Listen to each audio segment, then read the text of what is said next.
नमस्कार दोस्तों, स्वागत है आप सभी का हमारे YouTube channel study with Lalit में।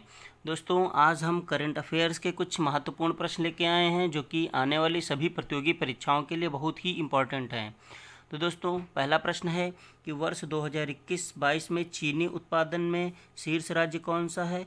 तो शीर्ष राज्य महाराष्ट्र है और द्वितीय स्थान उत्तर प्रदेश का है।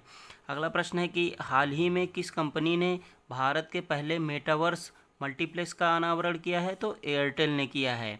अगला प्रश्न है कि हाल ही में किस राज्य सरकार द्वारा single use plastic bye bag योजना को शुरू किया गया है? तो हिमाचल प्रदेश सरकार द्वारा।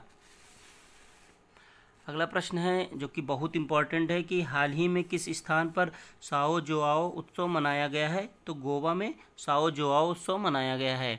अगला प्रश्न है कि हाल ही में G7 के 48वें शिखर सम्मेलन का आयोजन कहाँ किया गया है? तो वो स्लॉस एल्माउ जर्मनी में किया गया है। अगला प्रश्न है कि हाल ही में महाराष्ट्र के औरंगाबाद ज़िले का नाम बदलकर क्या रखा गया है? तो औरंगाबाद ज़िले का नाम बदलकर संभाजी नगर रखा गया है। ये भी बहुत इंपॉर्टेंट क्वेश्चन है।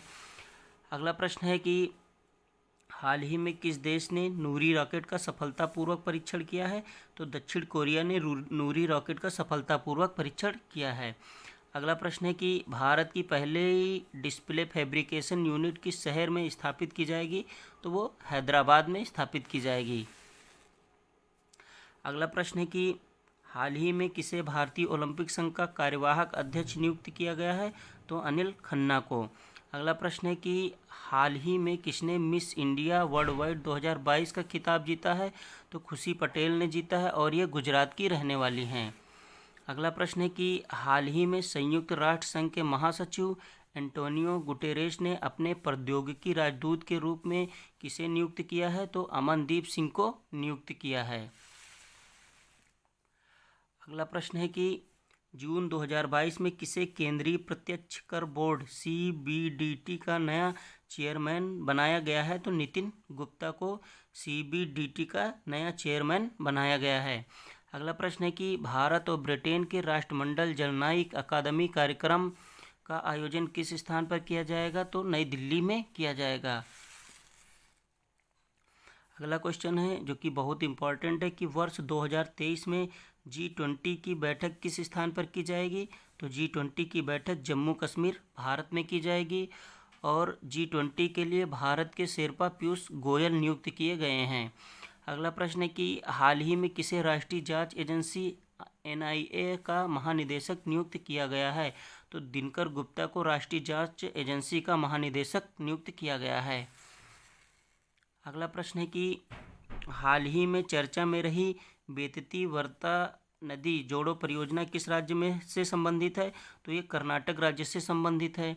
अगला प्रश्न है कि हाल ही में संगीत नाटक अकादमी द्वारा किस स्थान पर ज्योतिर्गमय उत्सव का आयोजन किया गया है? तो नई दिल्ली में ज्योतिर्गमय उत्सव का आयोजन किया गया है। अगला क्वेश्चन है कि हाल ही में अक्षय ऊर्जा द्वारा अपनी ज़रूरतें पूरी करने वाला भारत का पहला हवाई अड्डा बन गया है। तो वो कौन सा हवाई अड्डा है? वो है इंदिरा गांधी अंतर्राष्ट्रीय हवाई अड्डा, नई दिल्ली। अगला प्रश्न है कि 23 जून 2022 को भारतीय संचार उपग्रह GSAT-24 को किस स्थान से लॉन्च किया गया है? बहुत इंपॉर्टेंट क्वेश्चन है। तो कौरू फ्रेंच गुयाना फ्रांस के एरियन 5 रॉकेट लॉन्चर द्वारा GSAT को लॉन्च किया गया है। अगला और लास्ट क्वेश्चन है कि 23-24 जून 2022 के मध्य वर्चुअल मोड में आयोजित किए गए 14वें ब्रिक्स शिखर सम्मेलन की अध्यक्षता किसके द्वारा की गई है? तो ये अध्यक्षता चीन के राष्ट्रपति शी जिनपिंग द्वारा की गई है। दोस्तों, ये करंट अफेयर से संबंधित कुछ महत्वपूर्ण प्रश्न थे जो कि आने वाली सभी प्रतियोगी परीक्षाओं के लिए बहुत ही इम्पोर्टेंट हैं। दोस्तों, अगर आपको हमारा ये वीडियो पसंद आया हो तो प्लीज़ इस वीडियो को लाइक करें और हमारे YouTube चैनल को सब्सक्राइब जरूर करें। धन्यवाद दोस्तों।